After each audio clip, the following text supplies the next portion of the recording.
Alors salut à toutes et à tous, on est sur le stand catch de la ICWA à la Japan Expo et on est en compagnie de Christophe Ajus, un invité exceptionnel. Alors tout d'abord, merci Christophe de nous accorder de ton temps. Mais merci à vous de vous être déplacé. Oh, je perds mes mots. C'est pas facile. C'est pas grave, pas beaucoup de voix avec le boulot qu'il y a derrière sur le ring. Alors je t'explique vite fait le principe de l'interview. En fait, on a laissé le choix des questions aux internautes de catch au quotidien, aux lecteurs et aux lectrices. Vous leur avez laissé le choix dans la date. Ah, c'est le... Oui. On ne relèvera pas. On ne relèvera pas. Pour ceux qui ont compris, faites-le inverser les lettres. Voilà, c'est les lecteurs et les lectrices qui ont posé les questions. On a sélectionné les meilleurs. Et donc pour la première, c'est The Best in the World qui a demandé ce que vous avez ressenti avec Philippe le jour où vous avez commenté WrestleMania 29 en direct. Parce que ça devait être assez énorme quand même. Je mange mon Fisherman's Friend. Vas-y. Voilà.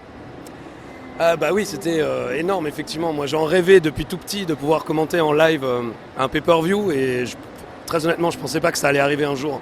Et quand AB nous a confirmé que ça allait être le cas un peu avant qu'il l'annonce, j'ai eu beaucoup de mal de me retenir de pouvoir de l'annoncer. Non, parce que je savais qu'ils étaient en négociation, qu'ils pensaient prendre les pay-per-view, mais bon voilà, j'ai eu du mal à pas l'annoncer tout de suite quoi. Je me suis dit direct je vais le tweeter, il faut que les gens ils sachent qu'il y a WrestleMania quoi. J'attendais trop. Et effectivement, c'était un moment exceptionnel. Et ce qui est cool maintenant, c'est qu'on fait ça tous les mois, quoi. Donc, j'ai déjà hâte pour dimanche prochain, Money in the Bank, dans la nuit du 14 au 15 juillet, à 2h15 du matin sur AB1. Et il faut tous y aller, on le rappelle. Pas sur Catch au quotidien. Nous, sur Catch au quotidien, on met le lien de toute façon pour AB1. On incite les gens à aller vraiment sur AB1. Parce qu'on se plaint souvent que le catch en France a une trop petite place, en fait. Et quand on voit qu'un groupe comme ça nous permet de voir des shows avec seulement 15 minutes de décalage pour 3 € par mois, on le rappelle quand même, c'est 3 € par mois l'abonnement sur internet pour avoir la chaîne du groupe AB1, c'est quand même, voilà, c'est très peu. Je veux dire, les Américains, je crois que c'était $60 le WrestleMania, donc c'est quand même exceptionnel et on a vraiment là pour le coup un groupe qui y croit et qui sait que les fans de catch sont là derrière. On a fait des très très bons chiffres, je peux pas donner exactement parce que c'est pas non plus des chiffres de TF1 et tout ça, mais en pleine nuit pour WrestleMania, on a fait mieux que beaucoup de prime time sur AB1. C'est vous dire si on était vraiment nombreux pour regarder WrestleMania. Extreme, je ne sais pas encore parce que les audiences ne sont pas calculées au quotidien comme pour les grandes chaînes, mais voilà, et le groupe AB est ravi. Et ce qu'il faut savoir aussi, c'est que le groupe AB, pour le coup, le passer en pleine nuit sans aucune publicité, il gagne quasiment aucun argent dessus. C'est vraiment pour les fans de catch parce qu'ils voulaient avoir le forfait complet, pas Lex Luger, hein, mais les pay-per-view quoi. Et on les en remercie. Et justement, une question qui va aller tout de suite avec, c'est pour ces fameuses 15 minutes de décalage. On a The Shield qui nous a posé la question de savoir si c'était en négociation de les enlever ou si c'était pas possible en fait, c'est la WWE qui impose ce décalage en fait. Alors, je connais pas tous les détails de la négociation. Je pense qu'on pourra réduire le décalage. Le problème en fait vient du CSA parce que AB1 est tenu de ne pas diffuser des publicités clandestines entre guillemets et la WWE a pas mal de sponsors. Et AB1 ne peut pas les passer. Ou par exemple pendant WrestleMania, le clip sur les forces armées américaines, ce genre de choses, AB1 les a coupés. Et en fait les 15 minutes c'est pour ça. Il y a quelqu'un qui regarde le programme avant que nous on commente, enfin pendant aussi finalement, et qui coupe ce qui doit être coupé. Pareil pour Twitter. Les chaînes de télé normalement ne peuvent pas mettre le logo de Twitter à l'écran ou Facebook. Et comme la WWE met souvent les annonces Twitter forcément pendant le show, eux ils sont obligés d'enlever et de mettre le truc AB1 par-dessus. Et d'où les 15 minutes. Ils avaient pris 15 minutes au départ pour être tranquilles et tout, parce qu'ils voulaient pas foirer pour les fans de catch, quoi. Ils voulaient pas qu'il y ait une erreur et tout ça. Mais oui, c'est pas grand-chose. Et petit à petit, je pense qu'ils pourront réduire. Je pense qu'on n'aura jamais en direct ou 1 ou 2 minutes, mais peut-être 5 minutes ou un truc comme ça. Si c'est déjà 5 minutes, c'est franchement énorme. Alors la prochaine question, c'est Punk The Walking Dead qui l'a posée. Et il voulait savoir en fait si votre métier à Philippe et à toi prenez le pas sur votre passion pour le catch, si c'était vraiment un petit peu, le métier quoi, en gros qui, voilà. Pour le coup, Philippe Chéreau, en l'occurrence, c'est pas franchement passionné de catch. Il aime ça par la force des choses, parce qu'au final, avant, il connaissait pas beaucoup. Il était allé voir des shows de catch français avec son papa qui était un ancien boxeur et qui, à l'époque, tout était mélangé généralement. Il y avait un peu de boxe, du catch, donc il connaissait la chose, mais il n'était pas passionné par ça. Lui, c'est vraiment un journaliste. Donc pour lui, ça change pas grand-chose. Pour moi, il y a quelques temps, je disais souvent que oui, que ça avait pris le pas sur la passion, mais en réalité, je me rends compte que dès que j'ai des moments de libre, je regarde des vidéos de catch sur YouTube. J'ai découvert il y a peu OSW, Old School Wrestling, qui font des podcasts sur tout la Hulkamania de WrestleMania. Là, ils sont arrivés à SummerSlam 92 et ils refont tout le pay-per-view, ils remettent les choses dans le contexte et tout. Alors moi, je les ai tous déjà vus, mais ils réexpliquent. Par exemple, j'ai appris pourquoi Bret Hart avait perdu le titre contre le Monty juste avant le Royal Rumble 92, parce qu'il devait signer à la WCW à cette époque-là. Et pour être sûr, ils avaient pris le titre et ensuite il est resté à la WWE. Donc il y a eu le main event, c'est pas un main event, à WrestleMania 8 contre Roddy Piper. Mais enfin voilà, donc je passe beaucoup de temps quand j'ai rien à faire sur internet à regarder du catch. Donc je pense que non, ça n'a pas pris le pas sur ma passion. Du coup, tu as plus ou moins répondu à la prochaine question en fait. C'était donc Cyril Hanouna qui demandait. Le vrai, je sais pas. En tout cas, si c'est lui, c'est super content. On t'embrasse. Et est-ce que c'est pour savoir si tu suivais d'autres fédérations que la WWE? Alors là, non. Pour le coup, quand j'étais plus jeune et que j'étais moi-même rédacteur en chef, vite fait, mais de Alternative Wrestling Newsletter, donc la newsletter que j'avais créée quand j'étais plus jeune, j'avais contacté Marc Blondin, qui était encore le commentateur au Canada pour la France aussi. Et je lui avais posé la même question et il m'avait dit non. Et dans mon esprit de jeune adolescent et tout, je me disais mais il est commentateur de catch, pourquoi il ne regarde pas les autres trucs? Mais en réalité, c'est vrai que quand tu es dans la WWE, bon lui c'était la WCW, mais quand tu es dans le monde de la WWE, il y a tellement d'images à commenter chaque semaine que tu n'arrives pas franchement à t'attacher à d'autres trucs. Alors je regarde parfois la TNA, peu la Ring of Honor, mais je suis vraiment très à l'ancienne. Je regarde beaucoup de vieux shows de la ECW, de la WWE ou de la WCW, mais tout ce que j'ai connu quand j'étais jeune ou adolescent, je regarde beaucoup. Mais les nouvelles fédérations, non, j'arrive pas à suivre. Ça nous rassure parce que nous on est un peu pareil, c'est-à-dire on se dit fan de catch, mais au final on regarde essentiellement la WWE, mais parce qu'avec tous les programmes qu'ils ont, forcément toutes les émissions qu'ils ont. Oui, et puis comme on les commande tous, et on fait aussi tous les DVD maintenant, et ils nous font sortir tous les DVD. Donc il y a vraiment, moi demain j'enchaîne après 4 jours de Japan Expo, demain on enregistre 9 heures d'émission, les 5 heures pour la télé et ensuite 4 heures encore pour un DVD de la Mid-South. Oui. Donc voilà, donc je commande du catch quasiment tous les jours, donc c'est vrai que j'ai du mal à m'intéresser aux autres promotions.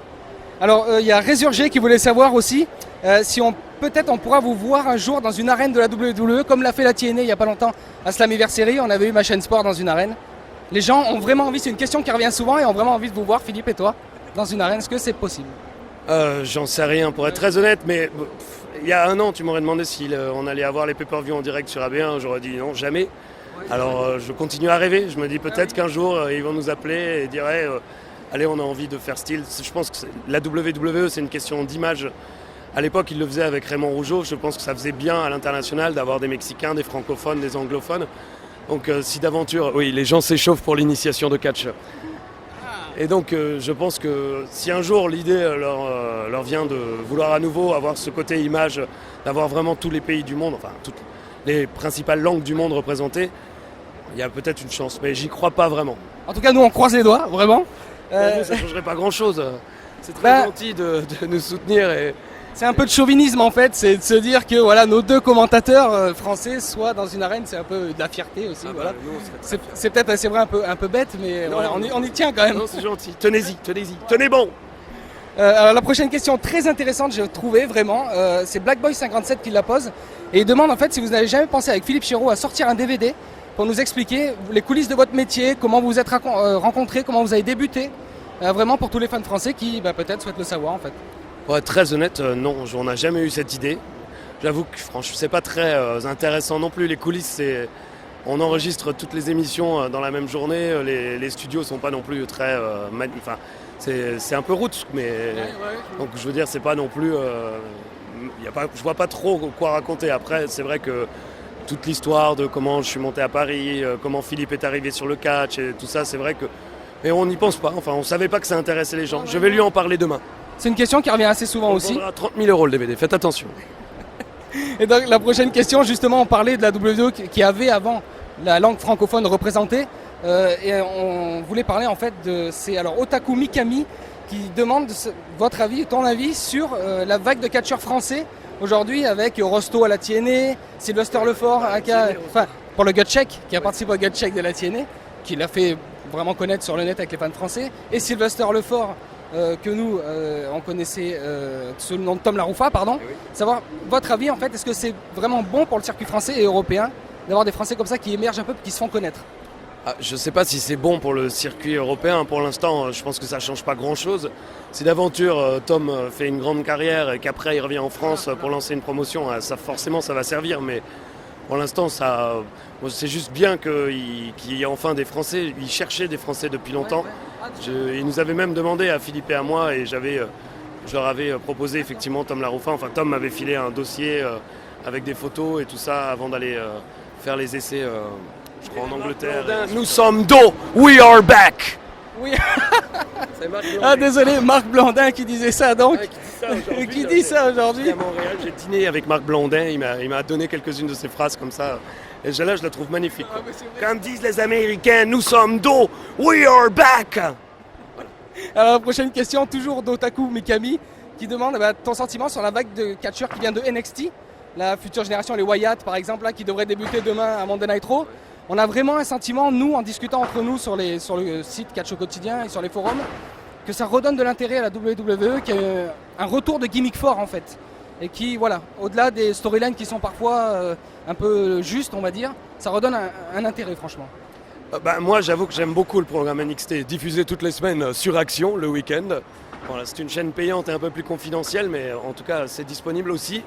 Et c'est vrai que moi j'aime beaucoup commenter NXT parce que c'est vraiment un programme un peu à l'ancienne avec il y a des bons matchs, il laisse le temps au main event, il y a des bonnes gimmicks, bon il y a aussi Sylvester Lefort, mais après je sais pas à quel point ça va développer plus de choses parce que je suis pas certain qu'il y ait beaucoup de gens qui suivent la NXT finalement. Quand la Wyatt Family va débuter, les gens n'auront connu vraiment que les vignettes. C'est vraiment dommage parce que... oui, non, mais bon, faut bien qu'ils débutent d'une manière ou d'une autre. Après mais je trouve en tout cas qu'ils font de très très bonnes choses avec NXT et c'est un très très bon programme à suivre. Et c'est vrai que les catcheurs, Sami Zayn, El Generico, Adrian Neville, Pac, enfin voilà.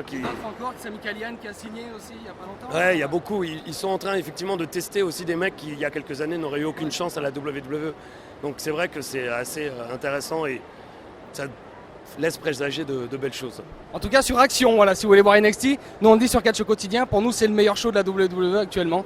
C'est vraiment, bon alors c'est pas les mêmes moyens que Raw c'est sûr, mais au niveau in-ring c'est vraiment un truc de dingue. Et alors après donc, on va en venir à une question personnelle sur les Reines du Ring, puisque j'ai été voir le film Les Reines du Ring qui est sorti mercredi dernier.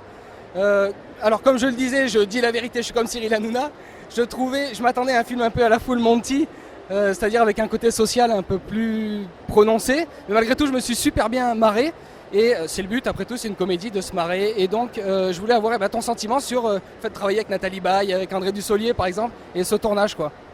C'était une semaine exceptionnelle, enfin c'est encore un autre truc, on m'aurait dit ça il y a 10 ans, j'y aurais pas franchement cru quoi. Et bosser effectivement avec Nathalie Baye et André Dussolier, me retrouver à côté d'eux. Comme je disais à Chéro, Nathalie Baye elle a tourné avec DiCaprio et après Chéro et Ajus. Grosse chute de carrière quand même pour la pauvre Nathalie. Mais ils étaient incroyablement gentils. Marie-Lou Berry, quand on est arrivé, elle nous a direct « Oh les gars, il faut que je fasse une vidéo, faites-moi un par-dessus la 3e corde s'il vous plaît » et tout. Elle était super fan. Isabelle Nanty aussi, elle m'a dit « Oh, tous mes neveux vous adorent ». Nathalie Baye et André Dussolier, le premier jour, ont pris le soin de demander les rushs pour regarder ce qu'on avait fait et sont venus nous féliciter le lendemain. André Dussolier nous a dit oui, vous ramenez la vérité dans ce film. Parce que pour lui, on était un peu la connexion avec le vrai catch. Bon, il y avait évidemment les vrais luchadores mexicaines qui étaient assez impressionnantes. Oui, mais c'est dans le film, elles le sont en tout cas quand on regarde sur l'écran. Ouais, dans le ring aussi là-bas, elles étaient impressionnantes. Mais ça a été une expérience vraiment unique et exceptionnelle. Et, Audrey Fleurot était aussi incroyable parce qu'elle avait fait du cirque avant et dans le ring, à un moment, je ne sais pas s'ils l'ont gardé pour les bonus DVD, mais je lui embrasse les pieds parce que elle nous a fait une série de mouvements dans le ring.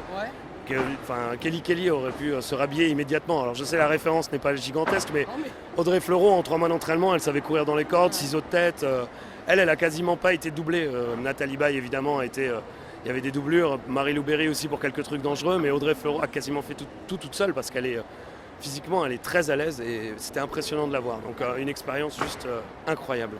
En tout cas moi ce que j'ai trouvé génial c'est que ça se moque pas du catch. J'avais vraiment peur de ça se moque pas du catch. Ça passe pas pour une bouffonnerie, on se marre.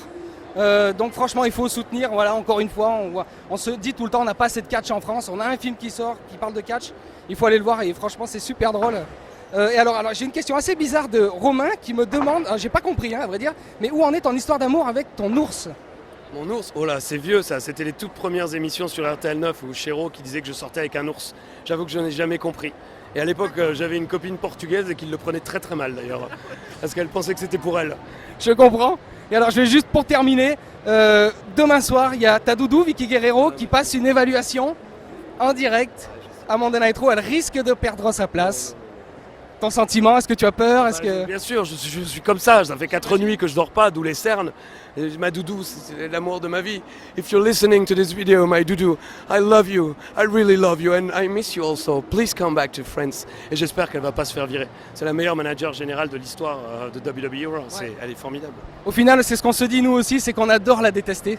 Oui. Et ça veut dire qu'elle fait son métier voilà, juste parfaitement.